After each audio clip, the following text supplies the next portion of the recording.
Bueno, te dejo todo el juego para vos. Ley de alquileres. ¿Cuánto fue el índice que en teoría se debería utilizar para el aumento en una renovación, por ejemplo, de alquiler?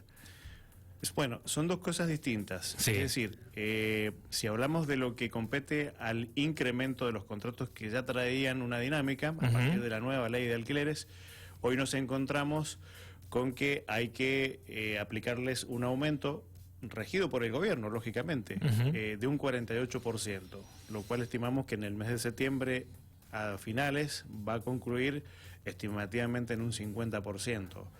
Ese incremento viene arrastrado, digamos, de lo que se sancionó como ley en el 2020, en julio, donde los precios lo iba a regular el Estado a través de los distintos coeficientes que hoy nos ponen a disposición a través de la página del Banco Central. Así que es una combinación entre salario e inflación. Obviamente, la inflación el gobierno no la pudo frenar, y los salarios un tanto quedaron estáticos, si bien han habido renegociaciones con los distintos gremios, pero han quedado muy por debajo de lo que nos indica, digamos, este famoso coeficiente para la aplicación del nuevo precio de alquileres en los contratos que ya vienen gestados desde la nueva ley de alquileres. Recordemos que pasaron de 2 años a 3 años. ¿Sí? Los que se están venciendo por este año, en su primer año de transcurrido, los incrementos van a ser del 48%. Bien, o sea, suponete 10.000 pesos, 14.800 automáticamente. Antes de la ley, vos venís trabajando con esto desde las dos partes, ¿no? Desde el colegio de corredores, pero también de manera particular, trabajando con el tema de alquileres y todo lo demás. ¿Cuánto era más o menos un aumento en ese sentido, por ejemplo? Cuando tenías que venir, bueno, ahora viene el aumento. Sí, normalmente se trabajaba por semestres y siempre lo calculábamos de manera anual. Es decir, podríamos decir que en ese momento decíamos que los alquileres anualmente aumentaban entre un 25 y 30%, y aún así a la gente le parecía descabellado. Eso había que dividirlo en 2 semestres de un 12 y un 13% cada semestre, pero era un poco más llevadero, el cliente lo podía pagar. En cambio, en estas condiciones, pasar de un escalón, como vos bien dabas el ejemplo hace un rato, 10.000 pesos a 14.800 pesos, son casi 5.000 pesos más que a ese usuario de inmueble le está costando. ¿Por qué? Porque la canasta familiar también aumentó. Los medicamentos, si tenés un niño que va al colegio, también tiene su costo, el combustible. Y cuando tenés un sueldo fijo y querés cubrir todas las necesidades, se dificulta muchísimo para ese sector. Por eso por ahí vemos que los inquilinos han decidido en partes renegociar, en la medida que se pueda, los precios de los alquileres con los particulares, con los propietarios de los inmuebles, y en otros casos han decidido renunciar a ese alquiler, rescindir su contrato y achicarse, digamos, de inmueble o reubicarse en otro ambiente, ¿no? Claro. Una inmobiliaria, por ejemplo, tiene que sí o sí cumplir lo que dice la ley, ¿no? Si tiene todo registrado y si hace todo a través de cuando tiene que facturar, no puede hacer un descuento menor o porque va a estar fuera de la ley, ¿no? No, a ver, lo que la ley dice de la aplicación en los valores es real. Bien. Es decir, hoy no se puede, por ejemplo, está prohibido hacer alquileres semestrales. Con aumentos semestrales está totalmente sí o sí anual. prohibidos. La ley dice anual, es anual. Que mucha gente, muchos propietarios no se han instruido y continúan con la antigua ley, y eso en un principio quizás les esté resultando, pero llegado el momento les puede resultar en contra, porque ese inquilino puede iniciarles una demanda para el recupero o retroactivo de los valores que han pagado por demás. Entonces, tenemos que seguir al pie de la letra lo que dice la ley. Fuera del contrato, si la ley me dice que este año es un 48% para la aplicación del aumento para el segundo año, y ese propietario evalúa que el inquilino pagó bien en término y forma, que paga sus servicios, que cuida el inmueble y amerita que le haga un valor menor, lo puede hacer tranquilamente, no hay ningún problema. Es una cuestión... Sí, ya es más personal, eso claro, es un arreglo entre ellos. Exactamente. Pero son totalmente, o sea, estamos hablando del dueño y estamos hablando del dueño del lugar, ¿no? Con la inmobiliaria interviniente, a raíz de la bajada de línea del propietario, administra de esa manera. Puede hacer lo mismo, es decir, puede... De hecho, nosotros somos mediadores entre lo que es la oferta y demanda, tanto sea en alquileres o también en lo que es la compra y venta de inmuebles.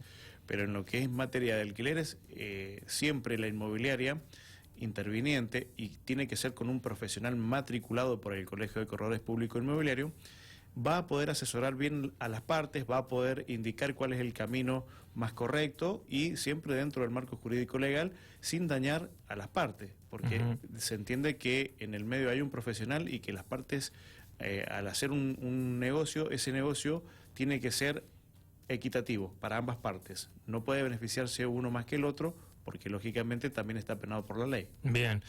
Estamos hablando con Jorge Altamirano, es el delegado Zona Sur del Colegio de Corredores Inmobiliarios, sobre esta ley de alquileres que ya lleva, un año de vigencia, pero se conoció a partir de justamente el primer año este índice del cual estamos justamente tomando en cuenta. En este último tiempo sabemos, ¿no?, lo que viene con la pandemia, todo el tema de los sueldos y todo lo demás, pero vos ya lo venías hablando antes de esto, ¿no? Antes ya vos venías diciendo, esta ley va a complicar, no solamente porque el aumento puede llegar a ser mayor, porque se veía venir, ¿no?, que no había un cambio con respecto a los sueldos, con respecto a la inflación, y también podía llegar a generar una especie de unida y vuelta entre dejar el alquiler, tener que irse. Lo hemos visto, por ejemplo, en los locales comerciales, la gente directamente no puede pagarlo, mira, me voy, y en muchas ocasiones quedan deudas también. Y también está el peligro de la morosidad, ¿no? Pero eso por allí lo estábamos hablando fuera de aire. Vos me decías, no, pero vos sabés que la morosidad se ha más o menos acomodado. Pero también es un tema, ¿no? Porque esto pasa ahora. No sabemos lo que va a pasar dentro de 2 o 3 meses, porque ¿qué pasa si, sabemos en los años eleccionarios siempre tenemos algún tema con el dólar? ¿Qué pasa si esto aumenta? Sabemos que se nos van a aumentar más, sabemos que esto nos puede llegar a generar un problema. ¿Qué tenemos que hacer, por ejemplo, los que alquilamos, y en el caso de la persona que está alquilando, en el caso de, suponete, llegar a un momento de decir, che, no puedo pagar más el alquiler? ¿Cómo tengo que hacer? O sea, no puedo, me dicen, te vamos a aumentar 48%, no puedo hacerlo. ¿Cuáles son los pasos a seguir, por ejemplo, para una familia o para una persona individual o un comerciante, por ejemplo? Bueno, siguiendo un poco la línea de tu pregunta al principio, es verdad que nuestro colegio, antes de que se sancionara la nueva ley de alquileres, en forma conjunta con COFESI, que COFESI es una confederación de más de 30 colegios a nivel país, le acercamos herramientas al gobierno nacional, para que evaluaran, es decir, le acercamos un proyecto en el cual, sintéticamente te lo hago para que se entienda, queríamos desde nuestro sector transformar a aquellos inquilinos en propietarios, que la cuota que pagaba de un alquiler se transformara, digamos, en una cuota para la adquisición de su primera vivienda. Y así fomentar inclusive muchos más puestos de trabajos en lo que es la construcción, porque no solamente hablamos de alquileres acá, si uno lo desmenuza al rubro, vos tenés más de 100 rubros empleados para la construcción de una vivienda, para finalmente que ese inquilino pueda alquilar la propiedad. Tenemos en el medio una inmobiliaria interviniente para la venta de un terreno, tenemos un agrimensor para la medición de los terrenos, un escribano interviniente, tenés después para el proyecto de cálculos un ingeniero, personal de construcción, techistas, albañiles, tenés más de 100 rubros que emplean fuentes de trabajo. Para que el gobierno, lógicamente, pudiera contemplar esta situación, pudiera un poco virar la ley que, en teoría, le decíamos que iba a ser perjudicial. ¿Por qué? Porque no beneficiaba a las partes, no beneficiaba al propietario, no beneficiaba al inquilino. Supuestamente los análisis que nosotros hicimos en su momento son el resultado de lo que hoy vemos actualmente. Los propietarios, ¿qué iban a hacer? Seguramente con esta nueva ley de alquileres, al ser un plazo tan extenso, pasó de 2 a 3 años, y con aumentos anuales, era sabido que la inflación que tenemos en el país no le iba a resultar a ese propietario. Tiene que poner una gran inversión a ofrecer en el mercado para dar en locación, para tener un poco recupero. De nada, prácticamente, Hoy estamos con un 1,5, 2% en el mejor de los casos de retroactivo recupero de capital de ese propietario. Es decir, que para recuperar su inversión inicial tendría que estar alrededor de unos 40 años.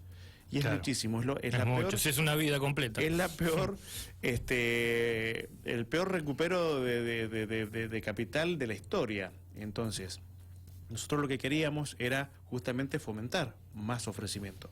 ¿Qué pasó? Bueno, los propietarios lógicamente decidieron retirar sus inmuebles de la venta, del ofrecimiento de alquiler, ¿sí? Al retirarlo, los han migrado a la venta. En algunos casos los han hasta inclusive hecho anticipo de herencia. Y en otros casos los han dejado cerrado hasta tanto ver hasta que veces se mejora algo. Reflexiona sobre esta nueva ley. Al inquilino, ¿qué le pasó? Lógicamente se le dificultó en el pago de alquileres. ¿Por qué? Porque al haber poca oferta en el mercado, las casas, como vos bien decías ya al último de tu pregunta, una familia tipo, 4 integrantes, una casa tipo, 2 habitaciones, cocina, comedor. Hoy tenés que hablar alrededor de unos 28.000, 30.000 pesos en el mejor de los casos. Los sueldos no los acotejaron conforme a estos valores. Cuando tenés 20 familias en el mercado y 2 casas en el crecimiento, trabaja oferta y demanda. Sale lo que sale. Entonces, el que lo puede pagar lo alquila. Lógicamente, fue realmente caótica esta ley, no le sirvió a nadie. Hoy el gobierno sale a decir que fue un error haber aprobado esa ley y que por ahí a lo mejor más adelante condicionarían, digamos, o mejorarían las condiciones del mercado. Nosotros, lógicamente, se los habíamos anticipado, como vos bien decías, desde mucho antes que ellos aprobaran esa ley. Hoy solo queda que trabajar con aquel propietario que todavía apuesta al ladrillo, que todavía tiene ganas de invertir, de progresar y de dar en locación.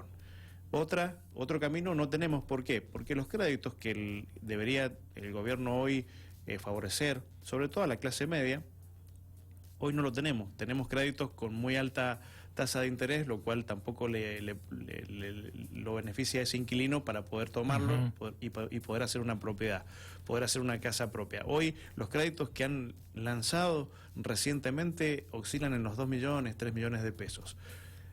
Un lote en una zona X de San Rafael, no digamos la mejor ni la peor, algo medio.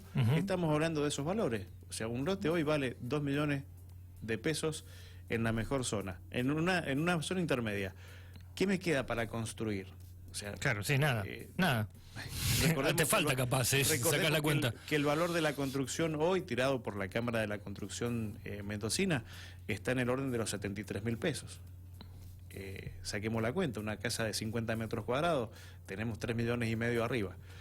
Más el terreno. Sí, no necesitas un poco más del doble. Entonces, el gobierno tiene un serio problema en déficit habitacional que, bueno, lamentablemente buscó un culpable. Ese culpable fue nuestro sector. ¿Por qué? Porque dramatizaron, en los medios hicieron mucho lobbying respecto de que las inmobiliarias tenían la culpa de la suba de alquileres, de la suba de los precios, cuando en realidad fue algo ya anticipado, fue una crónica de una muerte anunciada, como es el libro, ¿no? Se sabía que esto iba a pasar, y bueno, los que tenían el poder de valga la redundancia, decidir si la ley era buena o era mala, eran ellos. Nosotros hemos seguido adelante, lógicamente tratando de pasar esta tempestad, sobrellevarla de alguna forma y tratar de asesorar a los inquilinos de la mejor manera posible, a los propietarios igual.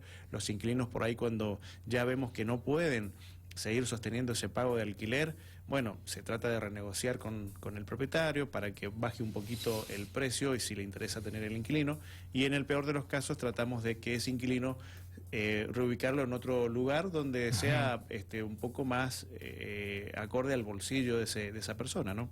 Sí.